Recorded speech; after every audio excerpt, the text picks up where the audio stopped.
Okay. You may have noticed, if you've read the syllabus, because somebody asked me about this before, do you grade down for not, you take roll? No, I don't take roll. This is not high school, this is college. You paid for this already. So if you want to waste your money by not showing up or pay attention, that's on you, not me. I've made it very difficult to fail this class. The easiest way to fail the class is to not do the work. And to get obviously wrong answers on the final and midterm, which are take home and open book. So there's nothing in the final and the midterm that isn't in a book, wasn't said, recorded, not in a PowerPoint. So if you can't get a passing grade on a take-home open book test and turn in your papers, it's on you. I'm just saying, right? That being said, the class is about self-care.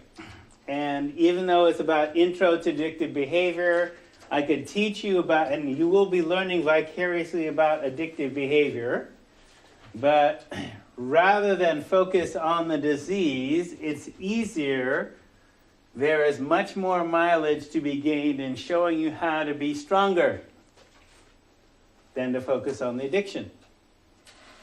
But I will answer questions about addiction. So self-care, broadly speaking, is taking care of yourself on the most basic and the most esoteric levels. Now, what I mean by esoteric is not necessarily like woo-woo, new age, spiritual, arcane, intellectual. I'm talking about things that aren't immediately obvious, like your economic and political life, which have an impact on your health. They do. There's no way around that. Your cultural background, which we'll be talking about a little bit in a semi-scientific way to the degree that we have science about that. So when I say physical, emotional, mental, spiritual, political, economic, though I would actually order that spiritual, mental, emotional, physical, economic, political. But you can order that any way you want or add to your own categories. But all of those are dimensions of health. All of them. And you have to be healthy on all those levels to be a completely healthy being, or to be able to deal with being healthy under any particular circumstances. As an example, in your social recons, to the degree that you've looked at, some people have looked at homelessness. Some people have become homeless doing all the right things. Okay? Had a job, had a wife that had a job. Wife died, they lost their house, and then he lost his job, so he could no longer have a house. And this is somebody who had been working most of his life. So no health care now, no home. How do you negotiate, getting your teeth fixed? How do you negotiate all these different things? And be enrolled in school. I should say re-enrolled in school. I'm not going to out anybody that's homeless here, but we have had homeless students in this class. We have homeless students and have been dealing with them for 20 years, right? The school system was set up for people who know their times tables, can diagram a sentence, can do all the things that presume you graduated high school without a break, which doesn't describe a lot of folks. And the reason that they had a break is because some of the things that we're talking about in terms of addiction as a consequence of whatever happened to them, right? So part of self-care is recognizing you come here with baggage. The class is to assist you unpacking that baggage so you can let some of that go or repack it, whatever it is you're going to do, without necessarily giving you counseling about that on the air, okay? So you can prioritize self-care, but again, if any of you have flown in an airplane, they tell you to put your own oxygen mask on first before assisting others, and that could include the baby sitting next to you. If you ain't got O2, when there's a blowout in an airplane, you're going to be unconscious inside of a minute. Take care of yourself first. Okay? That's also true about addiction. So, let's see. Are you moving, computer? Computer.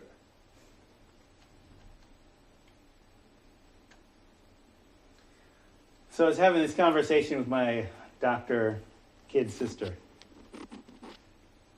And I said, so how would you define self-care? She said, well, she's a doctor, right? Working in Brooklyn. OBGYN. So she delivers babies. So she sees women in all states of, shall we say, poverty to people who are well off and well insured. Right? Spread the wellness regimen, exercise, diet, mental nutrition, and exercise. It isn't rocket science.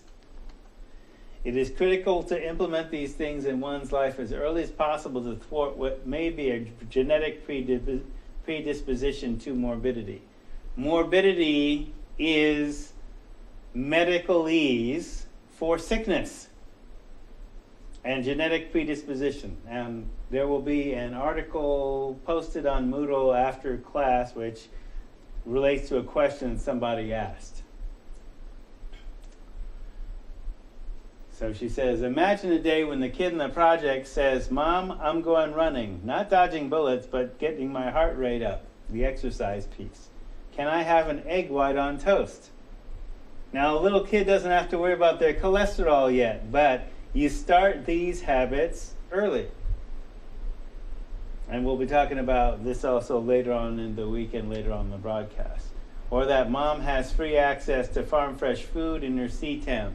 C-town, in the Urban Dictionary, is Cleveland, but what she's talking about is a chain of cooperatively owned grocery stores in the Northeast, including New York. Now, what if you, as students, were able, because one of the things that people have talked about in their social recons is, yeah, I know I need to eat healthy, but I can't do that on a financial aid budget or a TAMF budget. All I can afford is fast food, and I know that isn't good for me. Well, what if you had a co-op where you were able to get fresh fruits and vegetables to supplement your diet at food stamp or below prices that you were part owner of? Never thought of that, huh? That's what C-Town is. It's a chain of independently owned grocery stores that have a relationship with farms on the East Coast. Just throwing that out because, Leslie's in New York, but again, she's dealing with people in poverty, where people in poverty often come up with their own solutions to things that you may or may not learn about in school.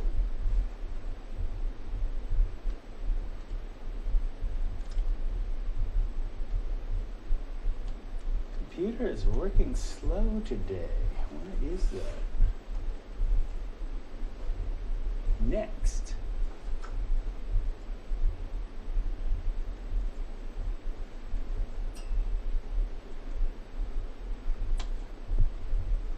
All right, so here's the question. Mark, you had briefly mentioned epigenetics on Tuesday, that's a week ago. Is that something you're going to go into more a little? Specifically, does the neuroplasticity of epigenetics swing both ways? Can addictions be cured through gene therapy, or as it suggested, repetitive transcranial magnetic stimulation can alleviate addictions? Can we change the epigenetics back to a baseline normal? I guess what I'm asking is, are there tools that reverse genes that have switched due to trauma or addiction? Incidentally, here are a couple of articles you may not have seen that you may find interesting, etc. So, how many of you understand those questions? Okay, let me break it down, because the only problem I have with the questions is that they're complex. And that's okay. You can ask complex questions. But they're more complex than is healthy.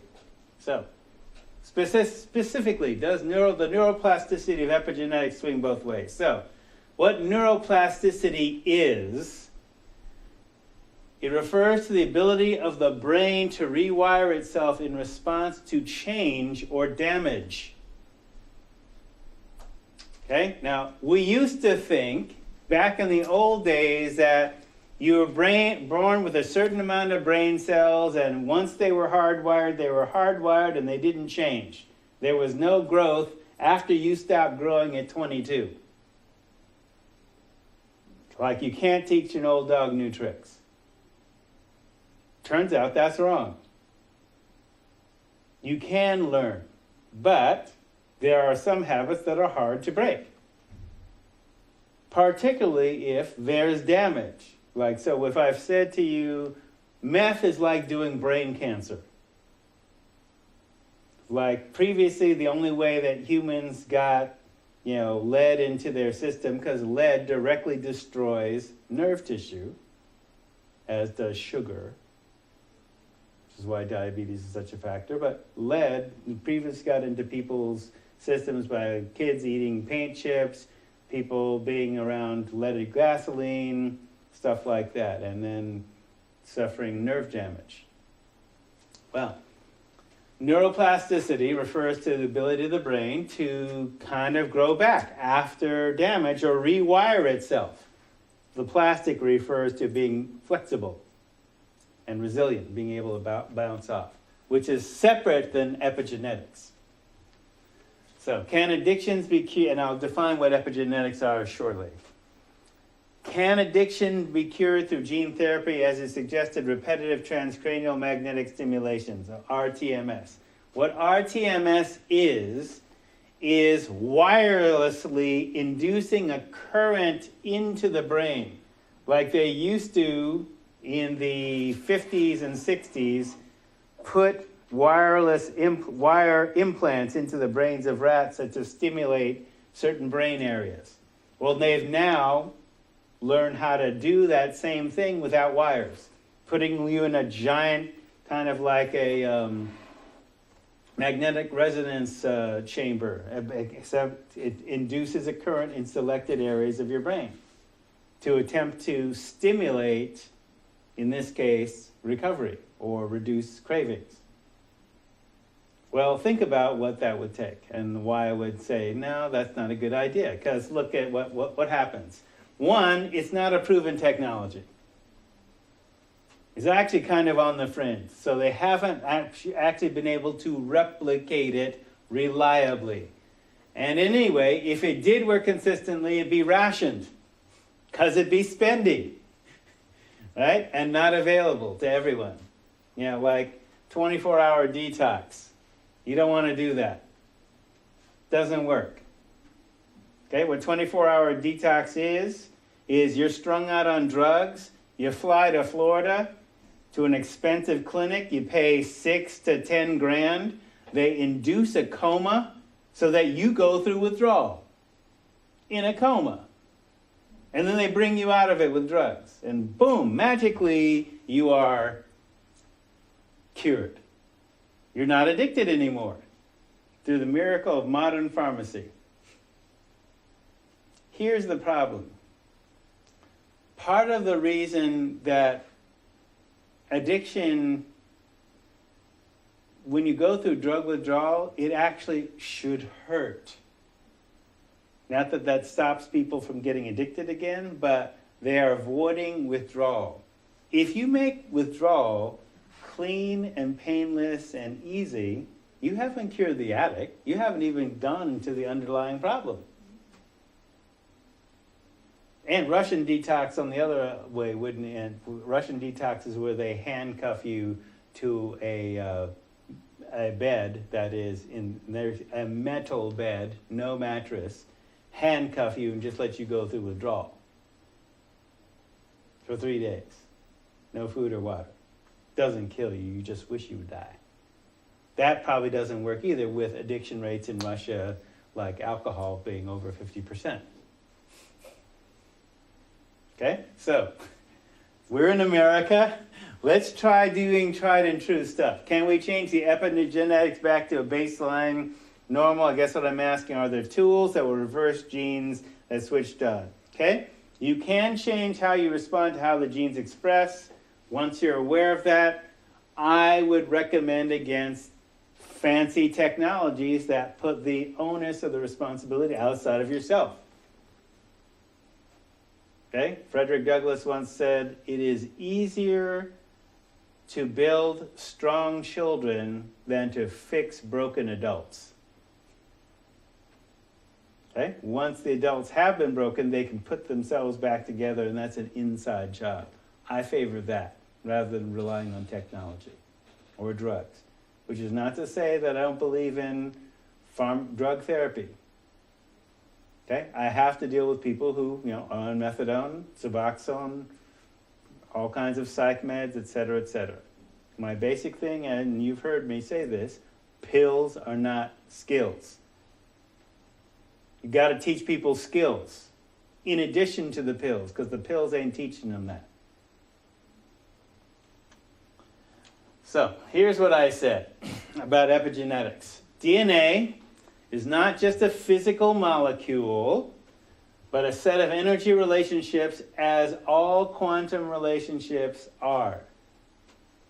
All right? So this is coming from basically applying the concept of quantum physics to our 21st century understanding of how genetics works. It's not back in the 1700s. We're not just clocks. We're not just machines. We are a set of energy relationships. Okay? And DNA isn't just a physical molecule, because all atoms in our 21st century understanding are not just physical relationships. Okay? I can't press through the table because it's solid. I can't press through the table because probability patterns are difficult to compress. Now, if that doesn't make any sense to you, doesn't make any sense to me either, but my cell phone works, and it's the science that my cell phone is built on. Quantum physics. Okay, we had to pass through having wired telephones to have wireless telephones. Same science. Deeper understanding, right? So, DNA is not just a physical molecule, but a series of quantum relationships. The atoms don't actually touch each other. They are bonded energetically. The cell does not simply respond to physical and chemical signals, but also energy signals. Some energies are detectable with the current technology, some are not. Yeah, I can connect myself up to an EEG machine, but the EEG machine can't read my thoughts. However much Obama may hack my email. Right? They don't know your thoughts until you write them down or you speak them. Okay? Like life energy itself. We can't detect that, but we do know without breath you don't live.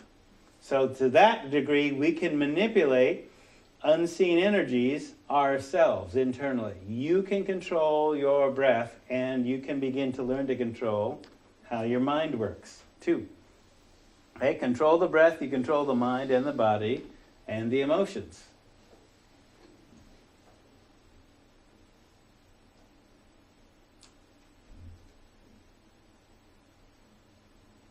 Okay, so some mind-body disciplines train you to utilize perceivable energies, which can be experienced physically and mentally, but still cannot be detected by Western technology. There's no doubt that if you're watching this broadcast that you're alive, but we can't measure that life energy, only that you're alive.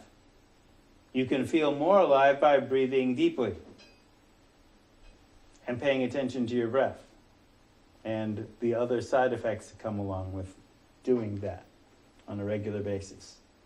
So here's where I got this particular idea, Bruce Lipton, in his book, The Biology of Belief, talks about epigenetics. So and basically this is from a paper that I'll also post on Moodle too, but you can Google him, The Biology of Belief, and also the search string Bruce Lipton and epigenetics. So he says, modern medicine treats your body like a mechanic does. It's a vehicle. When it's broken, fix or replace its parts. That's where the miracles happen in medicine. What he means by miracles is this. Modern medicine is still working off a Cartesian model. That is René Descartes, the French philosopher. I think, therefore I am. The world is a big clock. It's a machine. Your body is a machine. So modern medicine works off the physical. Understand about modern medicine, though. 150 years ago, modern medicine did not believe in germs. This is also in Candace Pert's book, The Molecules of Emotion. Didn't believe in germs. So imagine that. People got sick, but they didn't believe in germs, so they would do things like, pee or poop in drinking water and, drink it, and they'd have cholera epidemics in London 150 years ago. And how this got discovered, the germ theory got discovered, is many people, poor people were born at home, so midwives, being women, had babies at home, and they washed their hands with hot water and soap before attending a birth. Because, if you've been to a birth, they're bloody, right? Well, the doctors working in hospitals did not do that. They would go from operating on corpses straight to delivering babies without washing their hands. Because the theory was, corpses are dead, it's all dead. There's nothing to transfer. I don't have to wash my hands. So 90% of the people, of the women that they operated on, delivered babies, got infections, except they didn't know what it was. So one doctor said, midwives are washing their hands with soap and water, and they only have less than 10% septic births. I wonder if there's some agent that is being transferred. And his colleagues laughed at him, said, you're crazy. There's nothing there.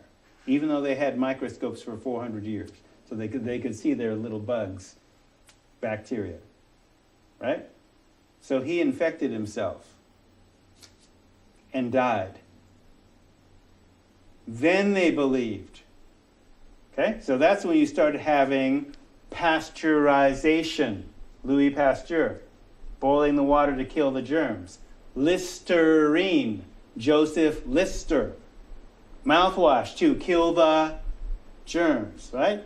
No germ theory in Western medicine, no antibiotics, no hand washing, none of that stuff, okay? So what Lipton is talking about is Western medicine is still operating from your body is a car,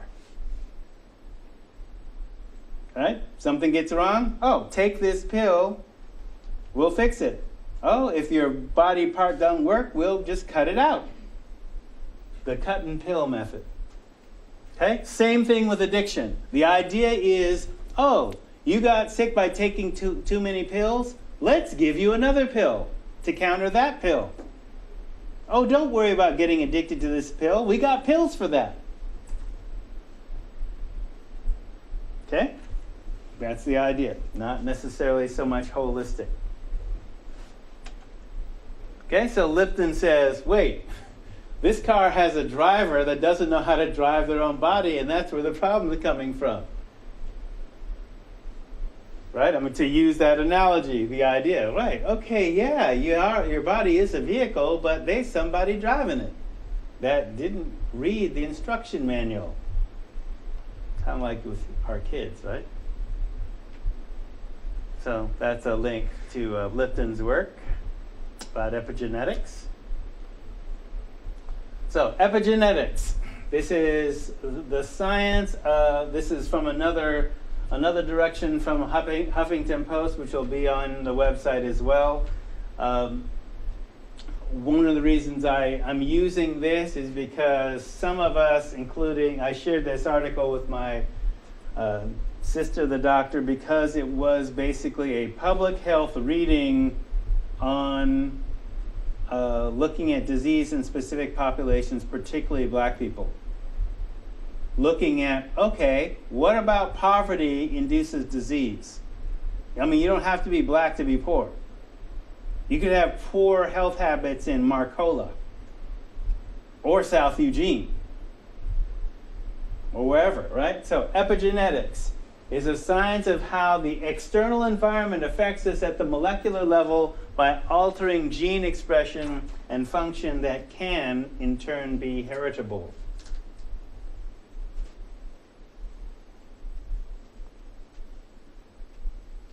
Now, epigenetics is, epi means it's basically beyond something or around something. So to be epigenetic is that you have DNA, genetic material, and something is affecting that. And the following, what comes after this, is one of the best explanations of how I did this. Incidentally, the reason I'm referencing my sister, she graduated from Berkeley in biomolecular physics. Go, wait, that's your pre-med, biomolecular physics? What is that? She said, the study of quantum forces on, basically, quantum forces on the physical body. I said, why do you need to know all that? Because of MRIs and all the new procedures. You need to know how these procedures are affecting the physical body below the cell, because it's going to change how the genes work. Which kind of made me nervous about MRIs, but that's a whole other thing. Anyway, MRIs, as far as I know, are perfectly safe. It refers to chemical modifications or tags that mark specific genes around the intricate DNA complex. These modifications can alter gene expression, influencing our biology and function. Think of a tag as a volume control knob that signals the gene to turn up or down its programmed function. Our genes listen for cues from the environment, such as the food we eat, the kind of milieus where we live and work, so in other words, our environment, the circumstances of our birth. That means not only how you were born, but were you food secure? That is, were you malnourished? Were you drug exposed? What kind of environment did you live in? Did you live in an overflight for a glide path of an airport? Did you live next to a toxic waste dump? Did you live downstream from Weyerhaeuser? Or, that smell in the morning, I think that ain't just a bad smell. There's something in that bad smell. But, okay. Circumstance of our birth and the race and class-based interactions we share with one another.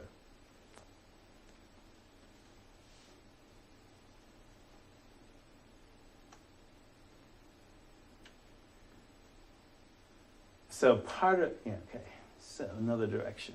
And here's the link for that. Huffington Post, Darren Smith, the epigenetics of being African American, I believe, from a public health point of view. These factors, in part, determine how our genes respond in ways that expose more vulnerable populations to disease. Human wars, famines, droughts, plagues, physical and emotional abuse, and other forms of social deprivation not only leave their mark on society in harmful ways, but they also wreak havoc deep within the cells of our bodies. So if this is a finding in the 21st century, it is not just applicable to the 21st century, it has always been so. If you or your folks have been exposed to war, poverty, Displacement. This is part of your genetic makeup and might predispose you to certain health conditions or stressors. And we've all, even though this is coming from, a black-related website on the Huffington Post, the point that he's making is he's quoting others' studies like in the Netherlands and other places where right after the Holocaust and Auschwitz, where Dutch people were starving by the Nazis for not collaborating with the Nazis, babies were born with low birth weight and then suffered longer periods for multiple generations, even after they came to the United States, where those conditions were no longer in place. Okay, so that's why I'm focusing on, I want you to focus on, okay, to the degree that you can understand your folks' history. So it's not just about, inheriting drug tolerance. It's also other things that might have happened, too. The cell reacts to stressors in the larger social structure at crucial developmental times in the womb that have an influence on human health later in adult life, leaving us more sensitive to our environment and susceptible to disease.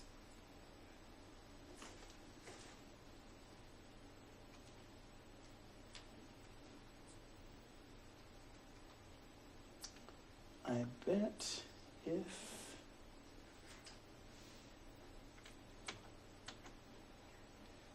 so, he references to the Dutch famine birth cohort, began shortly after World War II, capturing the complexity of environmental factors in our genes. Study analyzed long-term physical and emotional effects in children who were exposed to maternal malnutrition in the fetal environment. Found that poor nutrition leads to epigenetic changes in gene regulation of the fetus and its developing biological systems, which predisposes cells to certain diseases of slow accumulation that include things like obesity, kidney disease, lung problems, cardiac disease, breast cancer, a host of other additional physical and mental health disorders. All right, so from the complex question, thanks for asking it, continue to ask that. This is part of the answer, which I didn't normally get into, but I think it's another level of self-care that, look, it's not my opinion, this is the science.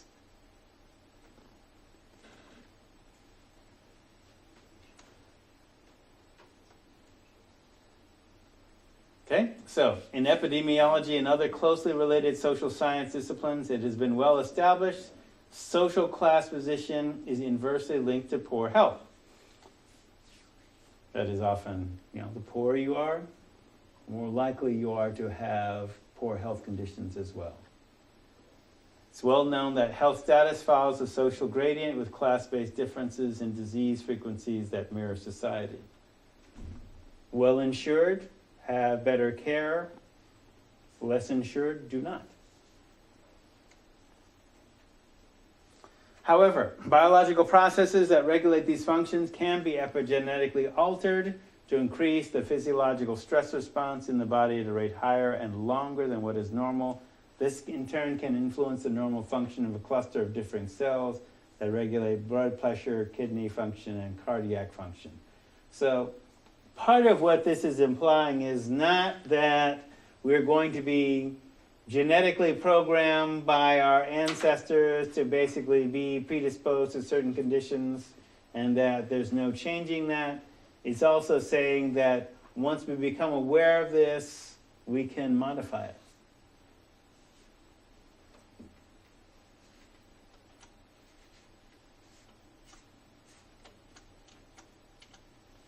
So scientists now investigate these modifications, epigenetic modifications on cells induced by the environment, such as the Dutch famine example.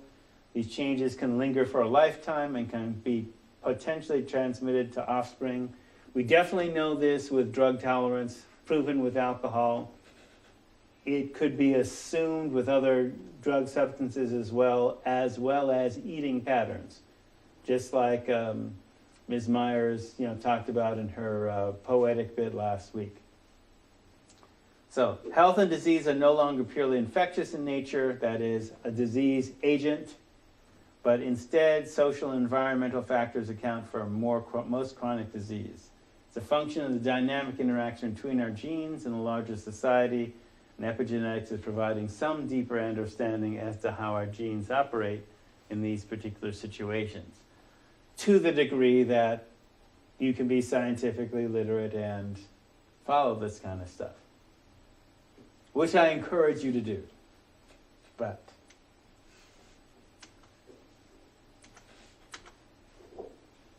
so, let's get back to, for example, in terms of drug and drug substance.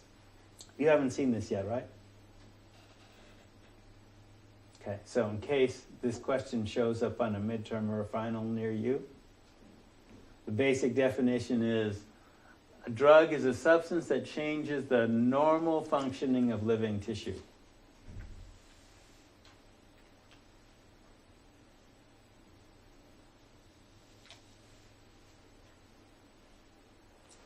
Now there are, let's see, how does this work?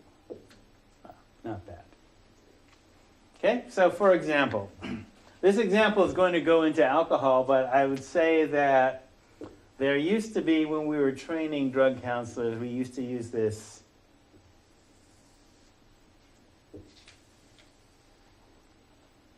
so drugs, most people think of, so there's prescription drugs, there's illegal drugs, there's herbal drugs,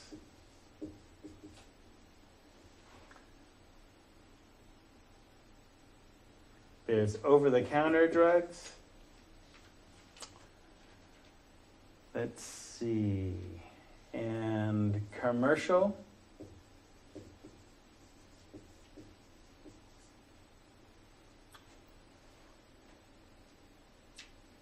Let's say commercial and industrial.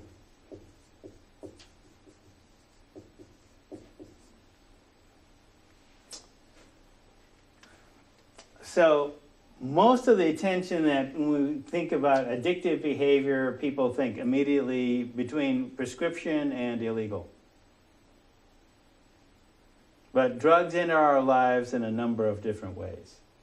Okay, so if we use that broad definition, a substance that changes the normal functioning of living tissue, then basically we'll say, well, marijuana is a harmless herbal plant. Wait, it's a harmless herbal plant that's undergone genetic engineering because you're cloning them and breeding for specific characteristics, so it's no longer the natural plant anymore. So that changes certain things. This could include things like mint tea, echinacea, white willow bark, that got refined into aspirin. Okay, so over-the-counter drugs and prescription drugs fall under the cultural assumption that just because it's legal, it's safe.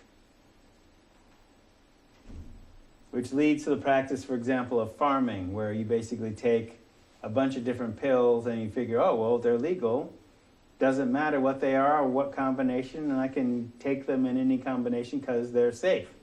Or, for example, if you take caffeine pills and you think, oh, well, if one is good, more is better, so if I want to perform better on my track meet today, I'll take 10. Which, when you consider that one 200 milligram caffeine pill is like 3 cups of coffee, and the fatal dose for coffee is 85 cups, it's actually easy to take in a handful of pills a fatal dose of caffeine. Yes, I did say this, caffeine can kill you. But, drinking 85 cups of coffee is hardly practical, but you can take as much caffeine in a box of Ivorin, right? People would never think to do that, except when I noticed in high school when young track athletes wanted, well, it's not a drug, right? I just bought it at the corner supermarket. It's safe, right? One is good, more is better. Interesting logic, but that's kind of what drives that whole thing of OTC being safe. No, you can abuse those as well. Commercial drugs, basically things like food additives, but also pesticides. And also, if you've noticed in terms of your water bottles, when they say, oh, it's BPA free, well, BPA is a chemical that is found to stimulate estrogen and cause cancers. Right? So environmental pollutants. Okay? Things that you don't necessarily intentionally take, right? Okay? Industrial chemicals, things like paints, glues, things like that, that have a drug effect. This could also include things within this category, cosmetics, which are largely unregulated. Okay? It's a physiological fact. Anything you put on your skin gets in your bloodstream. Anything. The aluminum that's in your underarm deodorant is not good for you, even though it suppresses sweat. Right? So what would be the long-term effects of those kind of things? Think about that. Right? So these are all drug substances because they change the normal function of living tissue.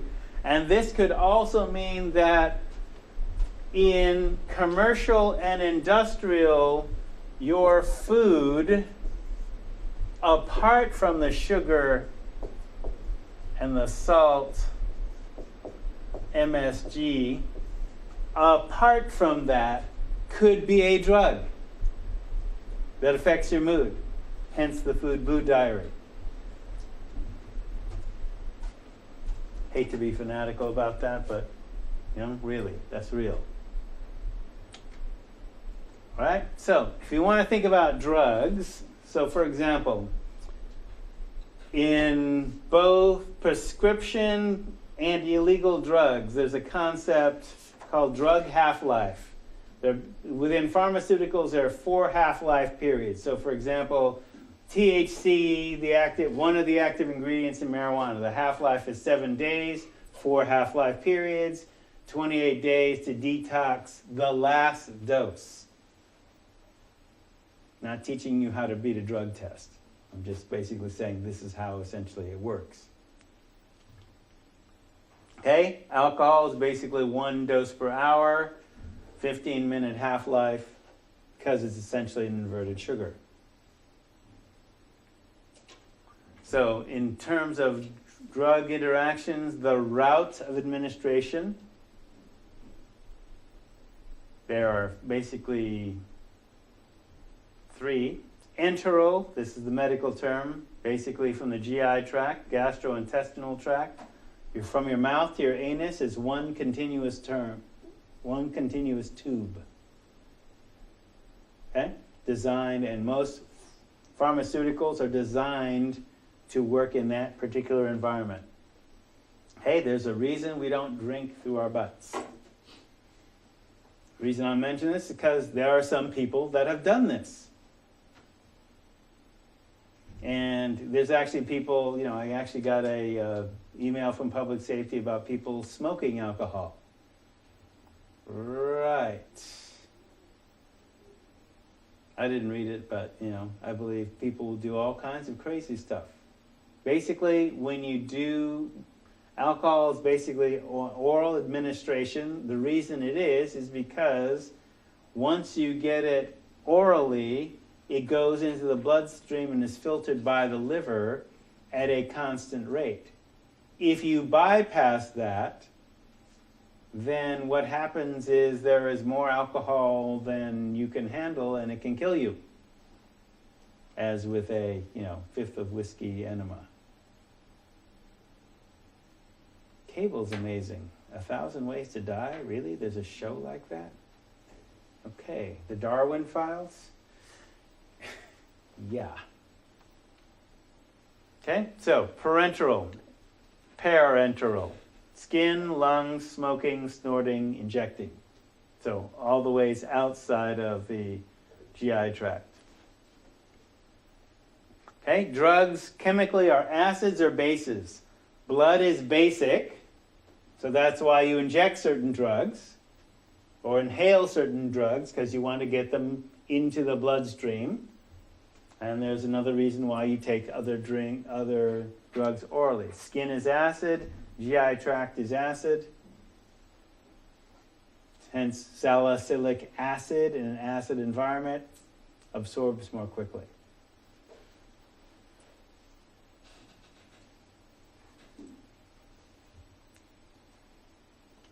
Because people often ask, well, why do people do this? Why do they do that? Well, it's because the drug works that particular way. So, for example, cocaine hydrochloride is a base.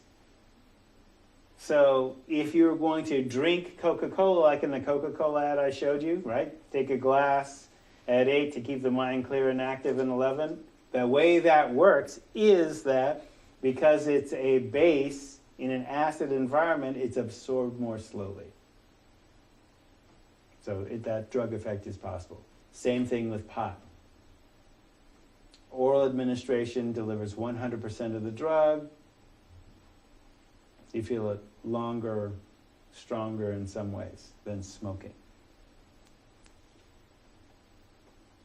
So all our alcohol problems come essentially from overdosing.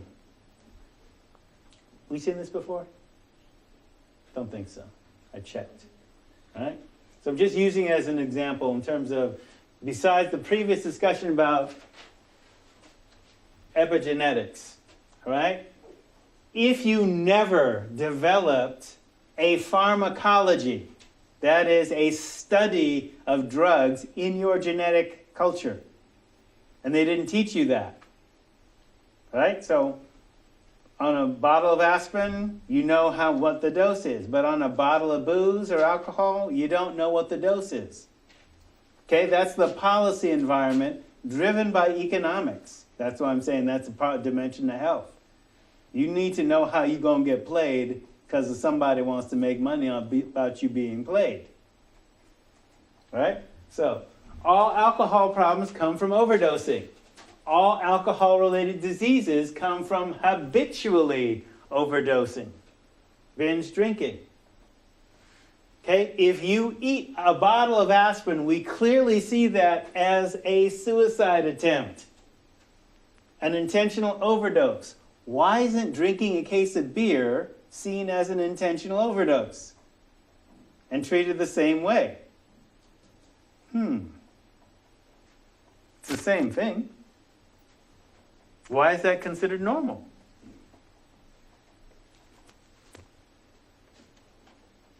So, to an addictions counselor, I think I defined this, but just to put it in blue and white, moderate drinking means 1 dose a day for women, if not pregnant.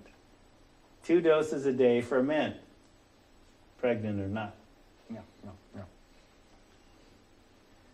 Okay? And that's only if you're not on medications which are potentiated, that is, multiplied by alcohol. For example, other sedative hypnotics, benzos, or narcotics and opiates. So drinking on top of meds is an addictive behavior. Always. Okay, because people want to know, well, introduction to addictive behavior, what's an addictive behavior? Oh, well, taking meds that aren't yours. Taking any meds without knowing what they are, in quantities that are not medically recommended. Taking any pharmaceutical on top of alcohol, where there's going to be a problem. Drinking to excess, and here's anything beyond 1 dose or 2 doses, you already have what the medical definition of a dose is. That's what moderate drinking is.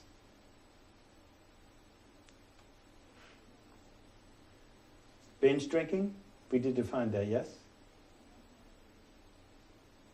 Don't really remember that? Okay. So, binge drinking is 4 doses in a 2-hour period for women, 5 doses in a 2-hour period for men.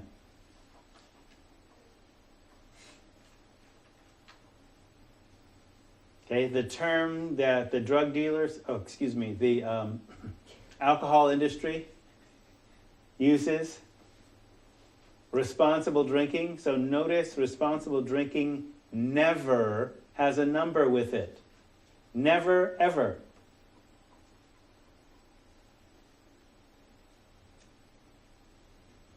Here's a fun factoid.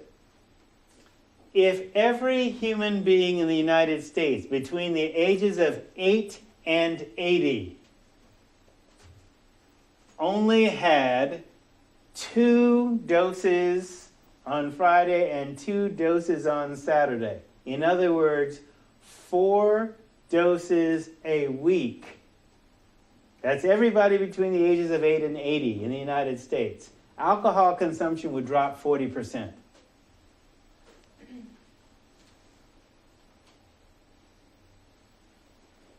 So if you didn't have 4 doses this last week, somebody drinking your share. Just like, okay, you're college students, traditional age, all right? So every month, college students as a cohort nationally drink enough beer by itself to give every college and university an Olympus-sized swimming pool filled with beer. That's basically 3 gallons a month. So if you didn't drink 3 gallons this month, and I ain't talking about Halloween, then somebody drinking your share. Don't try and catch up to them. Okay, so what I call induced ignorance addiction. So the addiction depends partially on the concealment of the whole truth. The whole truth. You're a capable being that has the wisdom of the universe within you already. Addiction reinforces the illusion that you do not possess those inner resources. So there are addictive organizations, certain social structures, certain policies, laws, practices that ensure addictions continue by creating dependence on outer solutions to inner problems. And even acknowledging, or even failing to acknowledge that even inner resources exist. So from a prevention guerrilla's point of view, it's easier to influence and educate people than to change institutions and laws. Eventually, when institutions, especially when those institutions profit from promoting addictions or not educating you. Okay, so for example, as an example, the safe and effective dose for aspirin, acetaminophen is printed on the container. Safe and effective dose for social lubrication, it's basically 0.02, but they don't tell you that, and they don't say that that's responsible drinking. Don't exceed 0.02. They don't tell you that. Even though you know legally drunk is that, they don't say, well, stay under legally drunk. And here's how you do that for your body weight. That would be responsible drinking. But they don't define that. Right? So, binge drinking. 4 doses in a sitting for men, women, 5 doses for men. Now, in higher ed circles, they used to use this 0124 protocol, and they call that low-risk drinking. That is, alcohol is so risky we can't say that there's no risk for using it, or actually the only way you could have no risk is by not using. So, low-risk drinking goes like this. 0 in the 0124.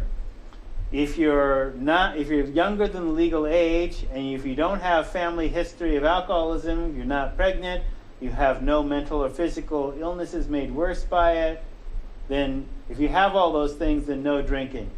Otherwise, 1 dose per hour, no more than 2 doses in a sitting, and doing that no more than 4 days in a row. But they had to abandon that. Reason was college students, being human, will push limits. So they'll start the weekend on Tuesday instead of Friday. I mean, they were pushing it to Thursday, and some people pushing it to Wednesday. But now they're pushing it to Tuesday. So, wow, that's not working. And that kind of strategy is not necessarily working, right? Because it's complicated to remember. which is why I didn't tell you about it till now. I'm just saying, okay, this is what higher ed is saying. I'm saying you should learn what legally drunk is and stay below it. Or not drink, whatever. So as an example, when we talked about various binge drinking doses, Long Island iced tea, 40-ounce malt liquor, 3 pints in a brew pub or a pitcher, how many doses in a pitcher of beer, and you can calculate that.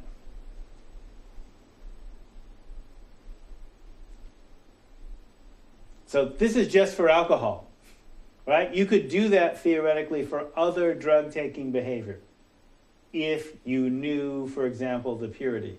And that's one of the problems with illegal drugs is they don't come with dosages on the label. Oh, they don't even have labels. But you don't know necessarily what you're getting, only that the person selling it to you probably wants your business again, so they're probably not going to poison you or sell you Comet as cocaine or whatever.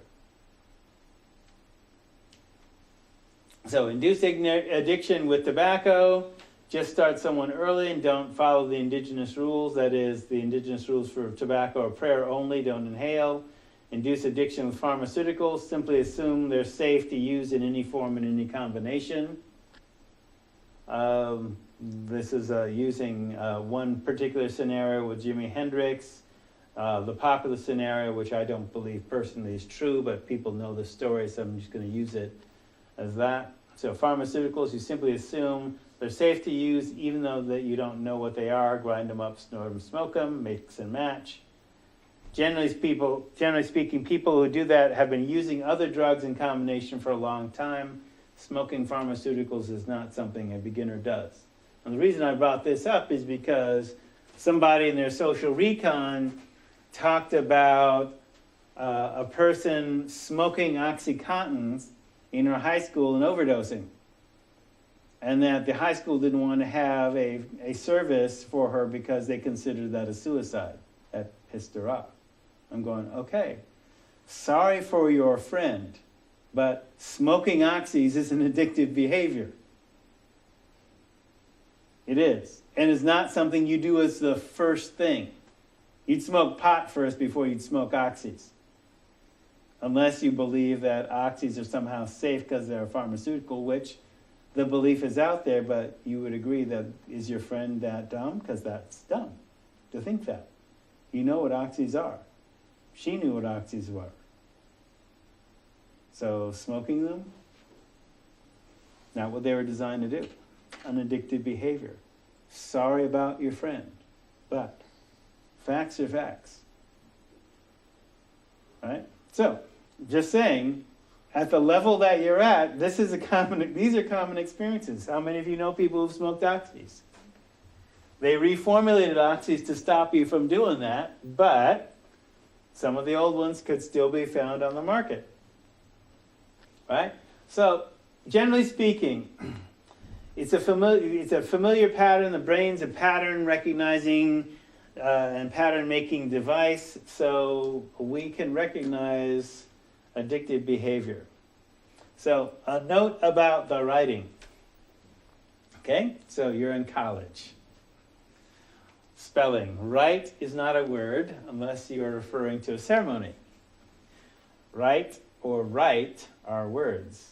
So I don't mark you down in your papers for that, though I could, right? Because I'm supposed to correct all that, but it's a lot to go through.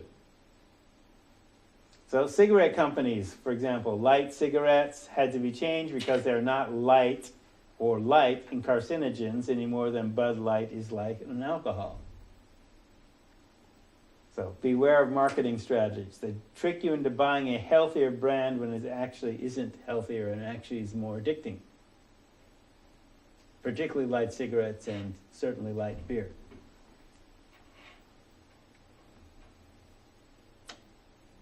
Okay, diet sodas, where the sugar substitute causes you to gain weight. And low fat means high in sugar and carbs.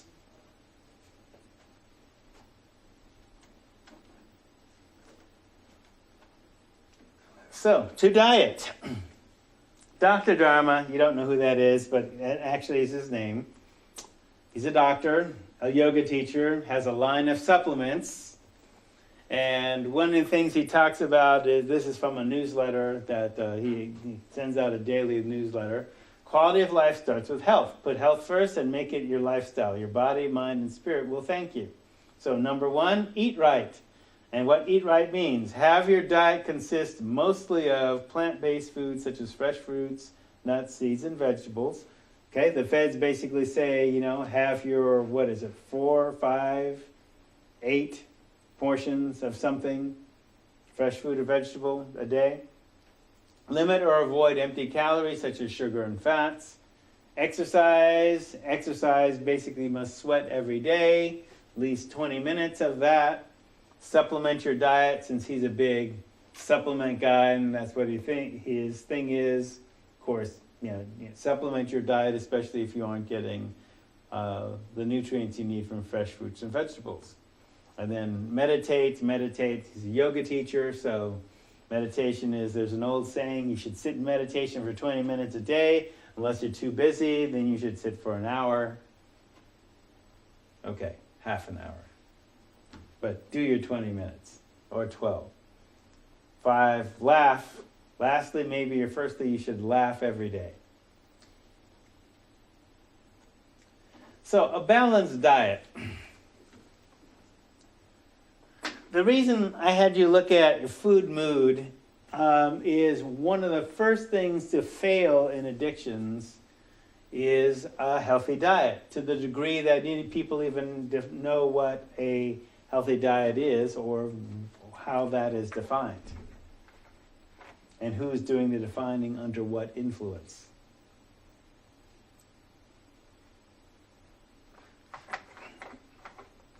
Our government, like medicine, has been influenced by big business. Hence the food pyramid, meat and dairy, etc. So, assuming the diet was balanced and healthy to begin with, which, if you rely on the typical American diet, is made of high sugar, high salt, highly processed, artificially vitamined, and mineralized food. That's why I said in a previous slide last week, food-like substances. Okay? Fast food is definitely populated by food-like substances. They're marketed as food, but they don't have very much nutritive value other than sugar and fat and salt. Okay, so what I told you about rats and college sophomores last week. Feed rats a diet of McDonald's food and for 3 weeks, and they start drinking alcohol where they normally wouldn't. All right, so it's no accident that Altria and RJR Nabisco sell food, cigarettes, and alcohol brands. You like mac and cheese? And Marlboros? Well, you don't have to like Marlboros, but the same kind of Kraft Foods is Altria. And they have beer brands and cigarette brands. So there's, repeat business, brand loyalty. This begins with influencing diet away from the genetically determined optimal norm, which you don't have to believe in Dr. Dharma or what he says, but he's, as a yogi, he's a yoga teacher, a meditator, vegetarian diet, and supplementing your food. Basically, that is a little bit more healthy and optimal in terms of cardiovascular, also brain health than the typical American diet, which doesn't necessarily, essentially develops lots of diseases through those kind of things. So, for example, through conquest, colonization, imposition of what I refer to as oppression foods. For example, I'm a black Indian, so chitlins and fry bread. Now, I definitely have my black heart in order. I have had chitlins in my life, but normally pig guts do not really attract me as a food substance. Fry bread. Native Americans did not have fry bread. That was basically when they were sent on the Trail of Tears, all the cavalry would let them eat would be flour and oil, and the only thing you can do with flour and oil and water is fry bread. Right? So oppression foods, those combinations essentially predispose you to diabetes, high cholesterol, heart disease, etc., which are all diet induced. So type 2 diabetes, as an example, only happens in countries where there's too much to eat. I identify it as an eating disorder. Eating food as a drug. Food as drug. Comfort food. Right? So, if you don't have a relationship with the land that produces your food and water, you give up that control to others, or control is taken. In other words, if you don't grow your own food, like was the norm in this country 150 years ago, because people who didn't live in cities lived on family farms, and they grew their own food. Okay, and it is a fact, if you basically, it takes an acre of land to grow enough food for a person for a year, if you allocate it correctly. So most of us do not have that option, right? If you're meat eaters, eating meat is going to be interesting in the next year because of the blizzard that just wiped out more than half of the beef cattle in the last 2-3 weeks. I don't know if you paid attention to that.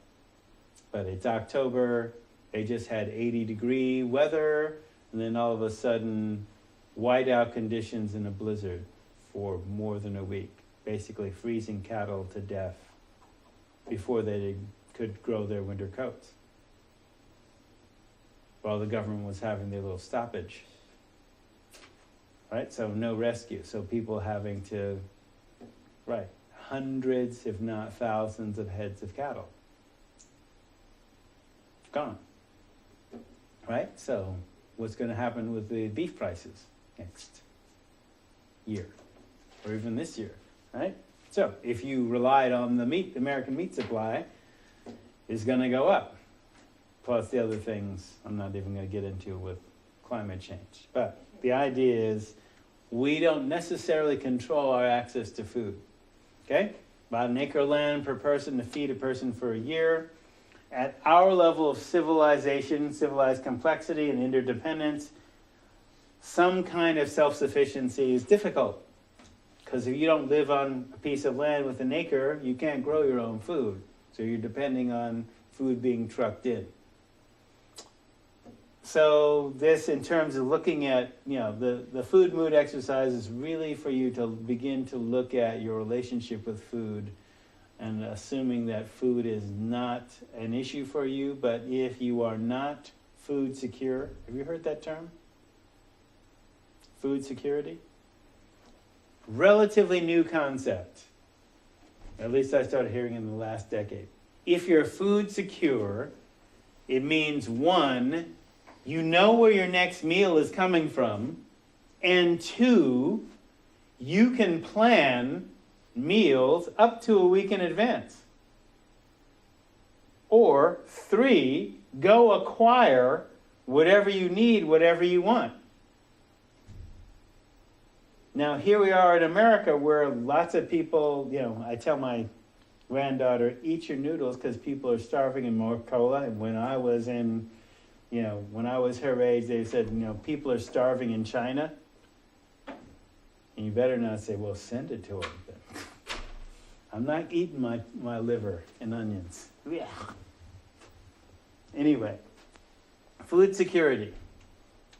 Okay, so what feeds you? This is from Weston Price in the last 5 minutes. So Weston Price compared the dental health of traditional people with modern societies and found this. No cavities, no skull malformations due to missing teeth. People's face changes when they lose their teeth, and they lose their teeth for specific dietary related things. dietary or no teeth malformations or skull malformations or dietary-related degenerative disease. As soon as those traditional societies started eating white sugar, white flour, canned and processed foods, they started getting cavities, facial malformations due to lost teeth, and other things, other diseases. As soon as they returned to their traditional diet, those problems disappeared. Okay, so getting back to epigenetics, this is again, you have a genetically programmed optimal diet. I certainly notice with, my disease conditions being optimized by salmon and salad, which, okay, West Africa, salmon aren't really a thing there. Salmon like cold water, but fish, heavy fat oiled fish, and leafy green vegetables, and exercising is optimal. We have a severe mango shortage here. So once their traditional diet lands are taken over, it becomes difficult to maintain their traditional diet. So here's his website. Characteristics of traditional diets. The diets of healthy, primitive, and non-industrialized people contain no refined or denatured foods such as sugar, corn syrup, white flour, canned foods, pasteurized or homogenized foods, skim or low-fat milk, refined or hydrogenated vegetable oils, protein powders, artificial vitamins, or toxic additives and colorings. So this last, the toxic additives and colorings, these generate immune system reactions, also known as allergies. That's what an allergy is. It's an immune system reaction to a toxic chemical of some kind. Not just strawberry allergies or other food allergies, but allergies to the chemicals in the food.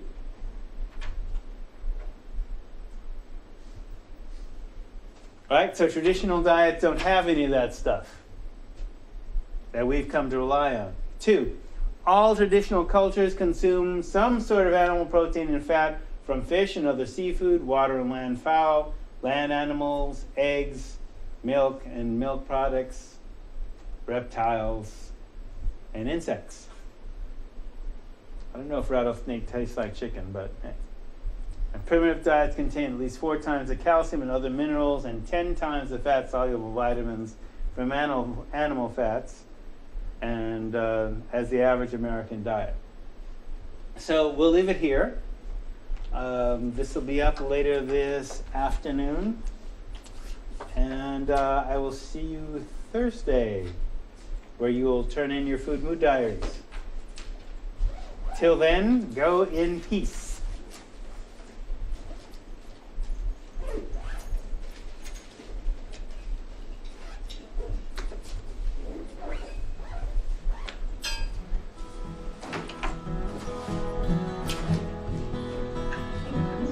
Yes.